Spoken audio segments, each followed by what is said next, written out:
Currently 118 degrees Fahrenheit in the boiler, so let's get out there and get some maintenance done while it's cool.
Hey guys, it's Kirk from the Forever Homestead. So I actually recorded parts of this video a month or so ago and there was no audio. So I put it on the back burner because I was angry. So we are middle of February now. We are kind of coming down to the end of our heating season. So I thought I would bring along, show you a little bit of the maintenance throughout the year on the boiler and do a little bit of a review. So if you didn't watch the video of the install, this is the Central Boiler Classic 5036. It's kind of a mid-level boiler. It is not the EPA with the reburner and all that kind of stuff. The reason we didn't put that one in is because you have to use really seasoned wood in the reburners. And here on the Homestead, I'd never seemed to have enough time to get, a couple of years worth of wood stocked up. We are usually using either 1-year-old wood or just standing dead wood that we found in the forest, so it hasn't been drying for as long as you kind of need to for those other ones. Last year when I installed the boiler, we just did the boiler itself. It is the dual fuel option, so it does have the option for the gas burner on the side. Last year when we installed it, I kind of ran out of time to be trenching in for the gas and all that kind of stuff, so we ran it without last year. This year we have added in the dual fuel option, the gas burner on the side. It's a pretty straightforward install. If you're not a gas guy, I have to tell you, yes, you should have somebody else install it, somebody that's certified and all that kind of stuff. There's not a lot of complication to it, but a little bit of work. As far as the dual fuel option go, it's kind of nice. On the side of it, you have these options here for wood, clean start, dual fuel backup, or fuel, just running it on propane. Normally it sits on wood, and what that does is gets your temperature up to about 185 degrees. When it's at 185 degrees, it dampers it down. There's a damper inside the door here. It dampers that down, right down there. It shuts that damper, and then that stops the combustion, so the wood just sits there and smolders. On the clean start, it kind of emulates or makes it a little bit more environmentally friendly. If you put that on the clean start, when this drops below a certain temperature, I believe it's 165,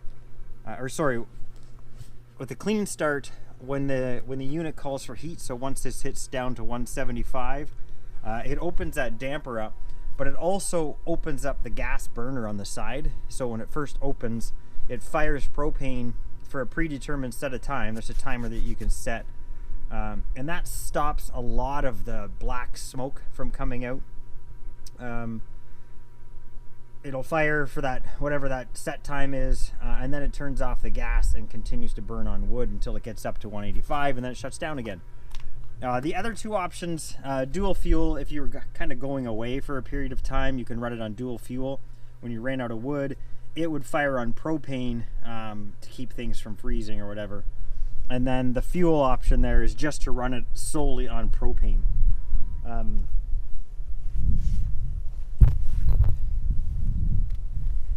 I can't imagine just running it on propane alone. It would cost a lot to run it on propane alone. It's not something I would do. The dual fuel option, they say it's meant to stop it from freezing, but I don't find there's a problem with freezing. I guess if there's a deep freeze, maybe. But as you saw on the gauge there, currently we are down to 50 degrees Fahrenheit. 50 degrees Fahrenheit. We went away for a couple of days, and then also the temperatures were pretty warm. We were getting 5 or 6 degrees Celsius during the day, and because we're running out of wood, I didn't feel the need to be running the boiler, so I kind of let that go out. The circulation pumps stay running, so it is still circulating water, so it would take a lot to freeze it. As you can tell, a week in February it still hasn't froze it. We're at 50 degrees Fahrenheit. So before it's even thinking of freezing, we'd have to be down into the 30s Fahrenheit for that. So the big question on everyone's mind is it worth it? Would I do it again? Last year we ran out of wood pretty early in the season, beginning of February. This year we probably have about we probably still have about 3 weeks worth of wood left, but we also have a whole bunch of scrap pine from our cutoff or from our milling and all that kind of stuff that I could use. I would definitely go with the burner again, go with the boiler again. I think it makes a brilliant heat inside. We let the automation system kind of control it. It knows when it's on wood and when it's not on wood. When we're running on wood, it brings the temperature in the house up to 20 degrees. When it's on propane, we're at 19 degrees. And I find that 1 degree different night and day in the house. So I love the heat from this. We also have it hooked up to our barn, the heat exchanger to the barn. We haven't heated the barn with it yet. But we went through about 15, by the end of this season, we'll go through 15 cord of wood and we'll burn a bunch of pine. So we're probably 17 face cord of wood, 18 face cord of wood. Next year with the barn, we're probably going to be doing 20 to 25, 20 to, yeah, around there, face cord. Now, as far as, like, if you were buying firewood to run your boiler, I would say it's not worth it. If you had to buy the firewood, because around here a cord of firewood is between $90 and $100 a face cord. And I think even with the price of propane going up like it did, it would still be cheaper to run propane. If you don't like cutting firewood, a boiler is not for you. You spend a lot of time cutting, gathering, bucking, doing all the things with firewood. Now to this point, we have yet to cut down a live tree to dry and burn and all that kind of stuff. We have trails kind of going throughout the property, and at this point, we're just cutting down or cutting up trees that have fallen through windstorms. There's a bunch of that laying around on the property. There's a bunch of dead standing wood that we kind of make our trails by some of those trees, and we cut that down and we burn that. Now this spring we are starting another building at the back for Jessica's dog school, so there's some trees there that we're cutting down because we need to be able to put solar up and put the building up and all that kind of stuff. But as far as actually cutting of trees and stuff, we really haven't had to do much. I am going to start shoveling out. I'm going to clean out some of the ashes, so show you some of the things inside. It's not going to be a super long video, but I'm going to get all this cleaned out, and then we can get the fire going and get it heating back up.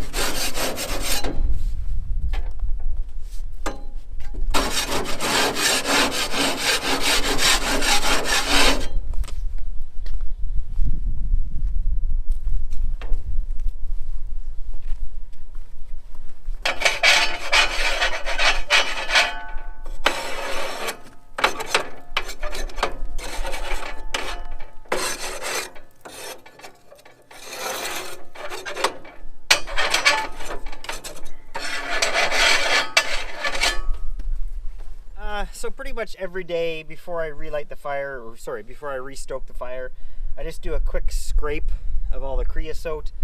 Builds up around the door and all in the firebox there. It's pretty easy to scrape off. I just use a ice chipper to do it. I clean up the door and around the door. As far as emptying the wood ash, so we scoop it into a metal container. We scoop it into just a metal garbage container, and that garbage container just lives beside the wood stove here. You know, there could be some coals in it and stuff when we put it in there, but then it sits in there for until the next cleaning, which is usually, you know, a month and a half. Basically, I think we empty that thing 2 or 3 times. We always have one full, sometimes in the middle of winter when it's ice season like it is now, you know, you get a car stuck in the driveway, something like that. Even slippery walkways. Using the wood ash, it makes it so it's a lot easier to walk on, a lot less slippery. Wood ash is, I mean, you can research it on YouTube. It's good for a lot of different things. You can make soap with it. You know, it's good for ice. It's good for your gardens. It's good for all kinds of stuff. But I'm going to pull the garbage can over here. I'll kind of zoom you in as much as you can see. It's a little bit of a dusty job.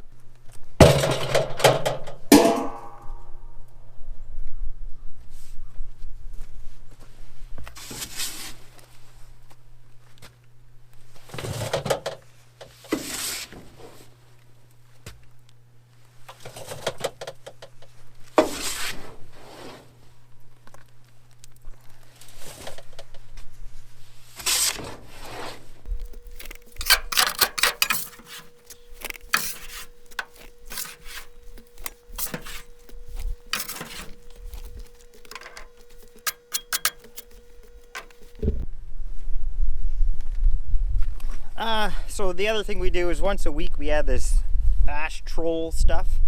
I just do a few scoops of it, throw it on the walls and on the ceiling or the roof of the boiler, and it helps break down the creosote. I think between this and the heat, it makes the creosote come off pretty easy. I've had this jug for 2 years now. I use it, like I say, I use it once a week. It says to do it daily, but I find once a week is doing a pretty good job.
Honestly, I don't know, I think we paid about $1,500, maybe closer to $2,000 for the dual fuel burner.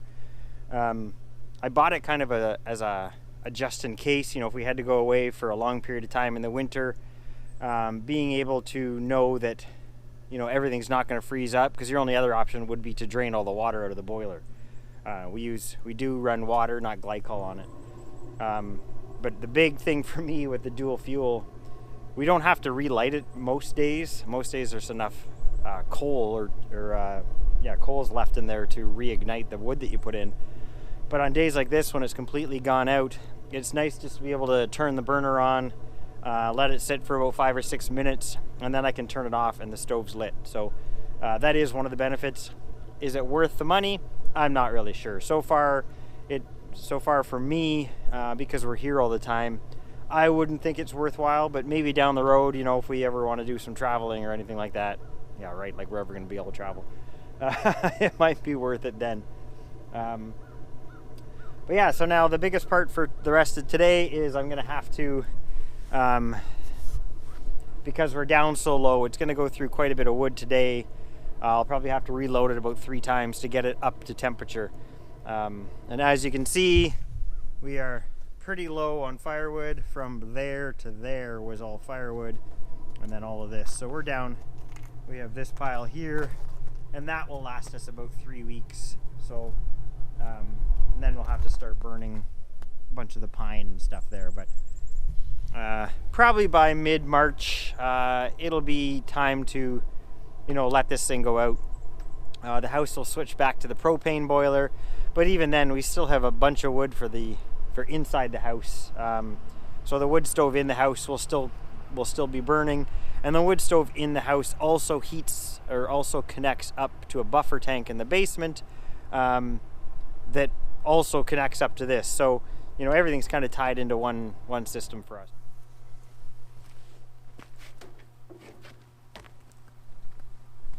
So it's been running for a few minutes. Shut the gas off. We got a little bit of a fire going in there. So now we'll set a timer, and every 45 minutes to an hour I'll come back and just check on it, make sure it's filled.